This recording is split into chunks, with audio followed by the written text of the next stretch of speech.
Greetings. My name is Jess Haynes, and this is a short informational video for a class entitled The Psychology of Leadership, and it is a doctoral level class for Aspen University. So the topics that I want to discuss today, there's 3 of them, and those topics are a brief overview of what neuroscience is.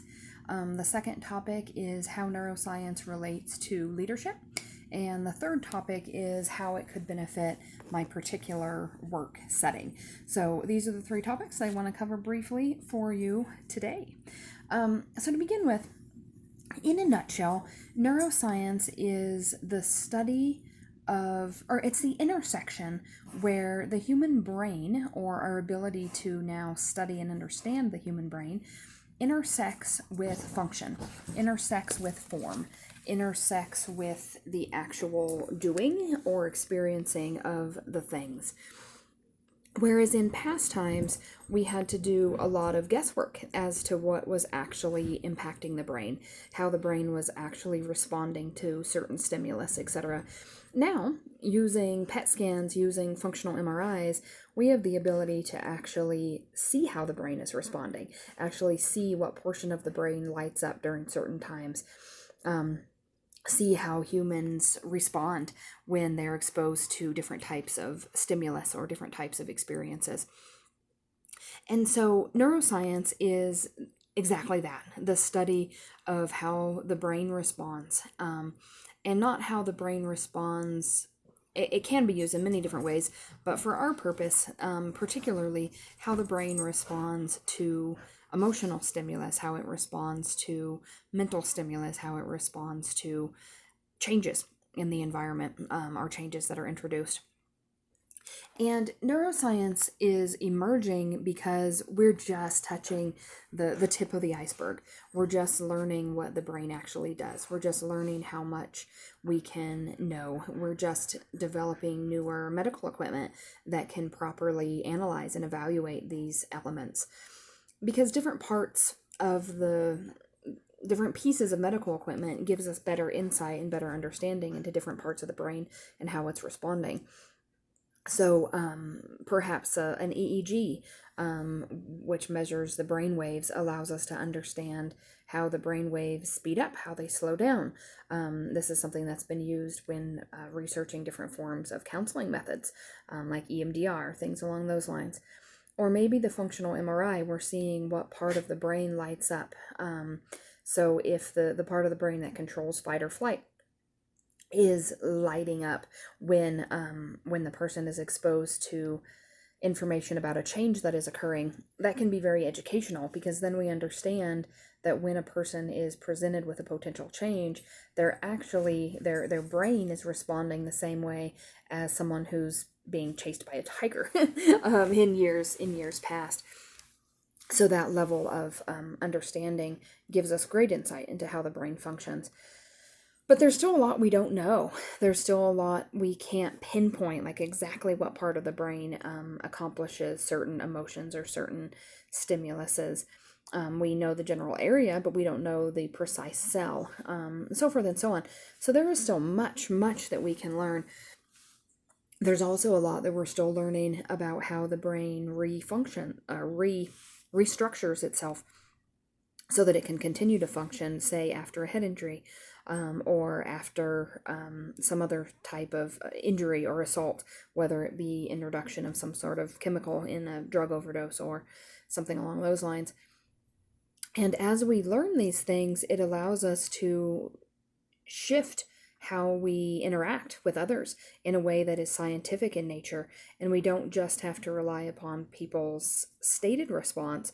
We actually can see how their brain itself is responding. So that's neuroscience in a minuscule bite-sized piece of understanding. In relation to this course, we have been looking at how neuroscience relates to the field of leadership. And there's a couple elements of this that I have already touched on, but I'd like to dive into that just a little bit deeper. And what it boils down to is our brain is what motivates us. Our brain is what causes us to go, oh, this is scary, I don't want to do it. Or, oh, that's exciting, I want to do it. Or that thing is rewarding, it is worth pursuing. Or this is comfortable, this is safe, I want to stay here, and so forth and so on. And as leaders, a lot of the work that we do is help create the mental and emotional spaces that people need to be in, that they can be productive. And in them being their best selves and in them being productive, then they make the business successful. They make the company, the nonprofit, whatever it is that we're leading, they make it successful. And so a lot of our work as leaders is to help people be in the mindset or the mind state that they can be their best self. And neuroscience gives us very clear, identifiable targets of how to help people be their best self and how to help them be in mindsets that will benefit the company and thus also benefit them, or more accurately, will benefit them, which thus will benefit the company. So that could look like all sorts of things, but it could look like if you're pitching a new idea to your team that's going to require lots of change, you can know from neuroscience that change is stressful and change is hard for folks. And there can be a lot of stress that comes with that for people. But you also can know what things help decrease stress and what elements are most likely causing the stress. And by addressing those elements, you can diminish that stress or reframe that stress in a way that can make them feel confident that they can succeed and that they are comfortable moving forward with those changes. So you could tell your team members like, hey, we're doing this, you need to just deal with it and get on board. Or you could say, hey, it is often really difficult. My dog wants to help me record. This is Kendanos. She wants to help record on the psychology of leadership. She's trying to push my phone out of my hand. So instead of just telling them, hey, you need to get on board and deal with this, you could instead address the fears that they have going into it and let them know that it is very common and very normal for the human brain to simply resist change, not because it's negative, not because it's harmful, but it can feel that way simply because it's different. And exposing them to that and helping them understand the actual process and what that looks like can give them the power and the empowerment that they need to be confident and say, oh, right, I don't feel uncomfortable with this because it's bad. I feel uncomfortable with it because it's change. And that is how my brain is designed. My brain is designed to make me uncomfortable with change. But if I am willing to sit with that uncomfortable for a little bit, I will be able to create new neural networks. And those new neural networks will allow me to be comfortable with a new normal, and perhaps a normal that is healthier and better for me and for the company.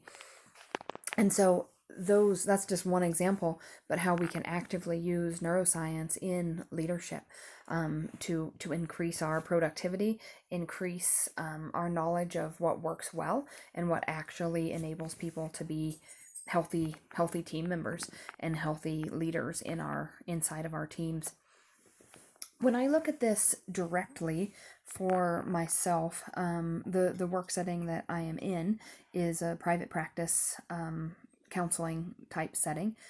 And as I'm moving forward, I am doing more work with training new counselors, providing supervision for new counselors as they're trying to get in the field and find their niche and find how they can be successful and healthy at the same time. And also I do some work with the court systems, doing expert testimony work, and designing systems and places that allow folks to receive the resources that they need. The specific populations that I work with generally are queer folk and first responders, and so making sure that these folks have the resources that they need and are empowered in ways that work for them, that are culturally competent, so that they can not only be allowed to see what they need, but actually experience it meaningfully. And so when I look at neuroscience in regards to my work and my leadership, it is incredibly useful in many ways, but one way that comes to mind in particular is one thing that a lot of counselors struggle with is being risk aversive. So they don't want to try a new treatment modality with their clients, or their client made a comment of some suicidal thoughts, and so they're super uncomfortable and they want to refer the client out, or so forth and so on. And this is that fight or flight, the part of the brain that says, this is scary, this is new, it could be risky, I don't want to engage in it. And allowing them to recognize that that actually causes harm to their practice and it causes harm to their clients, that risk aversiveness. Whereas if they can understand that's their brain just freaking out for a minute, and they can understand how the brain works and how those neurons fire, and then be able to reframe that and bring that around in a full loop and say, this is uncomfortable, this is scary, it makes me feel super uncomfortable, but I'm going to choose to sit in the risk. And by embracing that risk, I'm going to provide better care to my clients. And I think that neuroscience provides an awesome framework for me to create that sort of structure and create that sort of support for my new clinicians so that my new clinicians can make decisions about high risk situations with confidence and with clarity and not based upon a innate or biological need or biological pressure. Instead, they can actually evaluate what's best for them and best for their folks. And also finding ways in our work environment of what works best for folks, and understanding how their neurology works will provide me with a lot of options to support them in basic elements like humans need community, and how do I build that, and knowing that that lack can cause lack of productivity, it can cause lack of loyalty to the company, etc., etc. So I'm super excited about all the new research that is coming out. Another thing with a lot of my first responder clients is a lot of them have had head injuries, and so this, because I'm a leader in my counseling office as well, like I'm leading my clients to their health and to be their best selves. And so letting them understand why they're experiencing some of the things they're experiencing due to the parts of their brain that have been injured, and how we can use other parts of their brains to accommodate and work around in such a way that they are not as dramatically impacted. Instead of just telling them, well, your brain's been injured and there's nothing we can do for you, but providing very intentional education and then interventions that are very oriented toward altering or redirecting certain parts of their brains. So anyway, that is my short presentation on neuroscience as it relates to leadership and as it relates directly to my work environment. I greatly appreciate you listening to this, and I hope that it was informative and otherwise beneficial. All right, take care. Peace.